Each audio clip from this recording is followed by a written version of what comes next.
Hi guys, my name is Geier of Mint and Rare in Vienna. Welcome to this new video.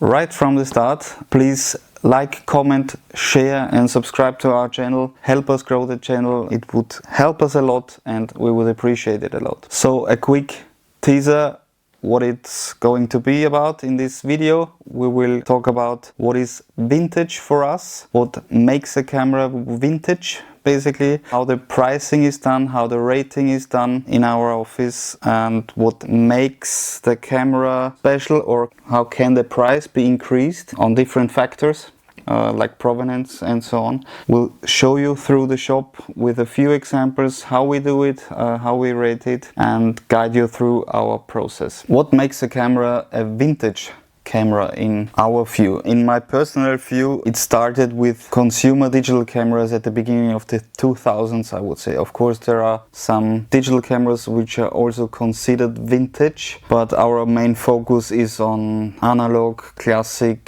collectible vintage cameras, which means in most cases film cameras, analog cameras. Classified vintage is for me before 1970, 80, 90. I'm born 86, so everything before that is vintage to me. As an example, that's a Leica MP240.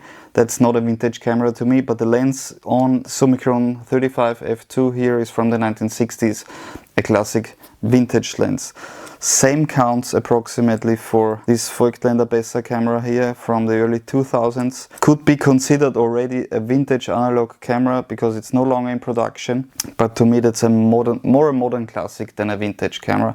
But the lens, same here, is from late 40s, beginning 1950s, and matches the bayonet of this adapter. So that's a vintage lens on a modern camera, and that's the way we approach or classify a vintage camera. So we just shifted from our studio into a shop to show you some examples and be in the right atmosphere to explain you a bit about the factors which drives the price in the market. So there are different factors to rate or classify vintage cameras we trade in and we sell. We have factors like condition, first and foremost, rarity, current demand, for example, because we don't buy for cheap and sell for expensive prices, so we have to adjust to the market, obviously. The fourth factor which can increase the price of a camera might be the provenance. So we'll go through these factors quickly with our items here on the table, which are all a bit different in their ways. So let's get through it step by step, I would say. First of all, the condition of the product is the most important thing. I would say first of all the cosmetic condition.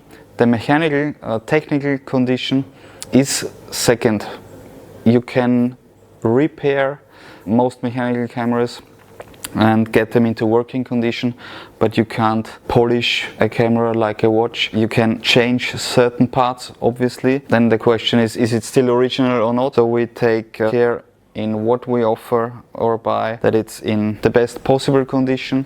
If it's a very rare item, for example, the condition might be the second most important criteria, because rarity counts most, but for regular user items I would say it's the cosmetic condition, and then we get everything into working order so you can use it and enjoy it. And for example, there is a M6 here on the table which is basically in like new mint condition, a camera that has been used and loved, which you will see, which has signs of wear. Of course, then the price is different to a camera that is in pristine condition, such as this Leica M6. Then we have the factor of rarity. For example, with this special Nikon microscope called Microscope H, a traveling microscope made by Nikon in the 1960s. Many of them are in good or nice condition. This example here is basically in like new condition. We have the transformator for it as well, which is a quite rare accessory which I've never seen before. The microscope itself we have had a few times, and that would be an example. If you have something like this in a slightly used condition, it could be half its price. So the condition really matters also on the rare stuff. For example, here the Leica R4. Today a user camera, if it's in good working condition, you can get it for maybe under 200 euros. We make sure the automatic is working, the light seals are replaced or intact at least, and the exposure meter is working correctly, as well as the shutter. If it's not, which is sometimes a problem in these electric cameras, then it's not going in our shop for sale. So basically it's unfortunately for spare parts. Another example would be a Noctilux, not specifically this Noctilux, but of course there are different versions. Some are more in demand than others. Price varies if it's complete with the lens shade. There are more rare lens shades and less rare lens shade. If you have papers with it, the matching serial number, a maker's box with a matching serial number. So this all drives the price up or down, and also then the demand up or down. A fully, completely boxed gear with papers in place is always more sought after than just a regular camera in more used condition than a mint example, and especially with box and papers. And then provenance, if it's from a famous photographer and maybe also a Leica camera. We see that in our past auctions from well-known photographers, cameras have reached a lot more than their actual value of just the camera. So provenance is a big factor. The more important or well-known the photographer is or was, the greater the interest is by our collectors and collectors all over the world, and this can drive the price enormously up, I would say. So first and foremost, condition, and rarity, obviously, and then it's technically, mechanically, working condition, demand, and provenance. So these are the factors that make the price, basically. So here we have an example of a Leica R4 camera, and we'll guide you just quickly through the process, how we would approach a check in terms of buying and checking the camera before it can eventually go into a sale. The camera has an automatic but a mechanical speed of 1/100th of a second, which is operable. The film counter is working as well. It's already on exposure number 4 right now. We'll make sure all the dials work and the operator will check if the camera has any dings or dents or hard scratches, any obvious damages from falling down or knocking on walls. We make sure the viewfinder is clean. If not, we'll clean it. If there is a separation in the prism of the viewfinder or not. If the bayonet is undamaged, the aperture preview lever is working and actuating. We make sure the light seals are intact or need replacement, for example. Obviously we will check all the shutter speeds with our tech team on the shutter tester and check for light leaks and if everything else is working.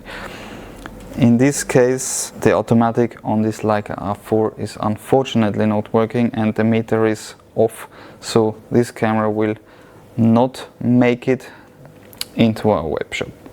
Next is a Leica Noctilux 50mm f1 lens, quite sought after lens, of course many produced, but a very valuable lens. We make sure that all the lenses are without scratches, without fungus, without cleaning marks or any coating defects which may have occurred through use of previous ownership and from cleaning hard, or we make sure that the lens wasn't dropped. We check it on the collimator before an eventual sale. We make sure the aperture and the focusing is smooth so you can enjoy it on your favorite camera. Obviously the detachable lens hood is quite important. on the early versions of the Noctilux. The later versions had built-in lens hoods until the reintroduction of the 50 f1.2, the retro lens, which also had a separate lens hood. A good indicator if you buy a vintage lens is if a matching period UV filter is attached to the lens, which might have kept the front lens element from scratches or any imperfections it might have. Check any lens. It is recommended to check it with a light source from front and back to see any imperfections you wouldn't see with your naked eye. But I can warn you right now, you will find microdust in every lens.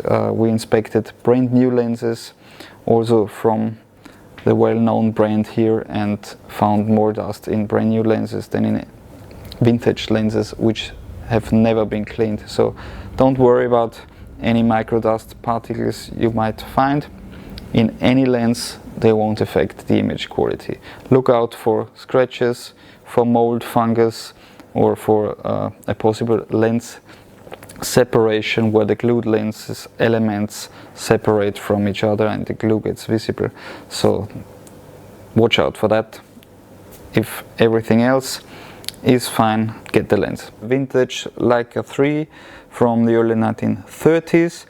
The camera and lens is in average condition, I would say. The most important here, or slightly rare, is the black painted front rim on the Summa lens. The lens is nickel, all the camera knobs and buttons are nickel plated as well. Later ones were chrome plated. So price defines condition, or condition defines the price.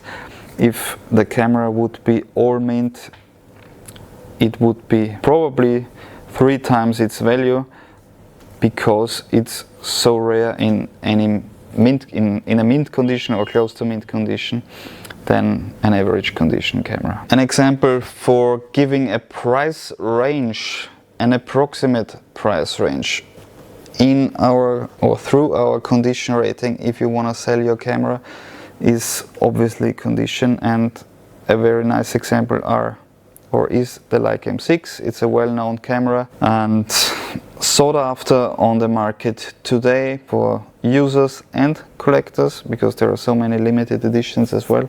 But a regular M6 you can get pending condition, let's say between 1,500 and 3,000 euro, depending on the condition and a little bit on the model.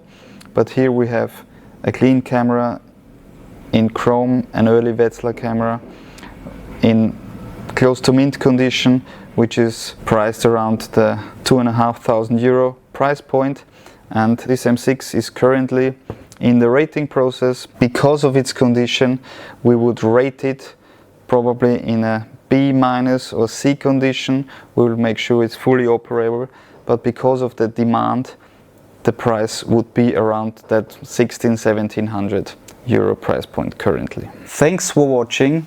Please let us have your thoughts and comments in the comment section. Send us some images or any questions you might have regarding your camera by email with a few images of the gear you have or would like to sell.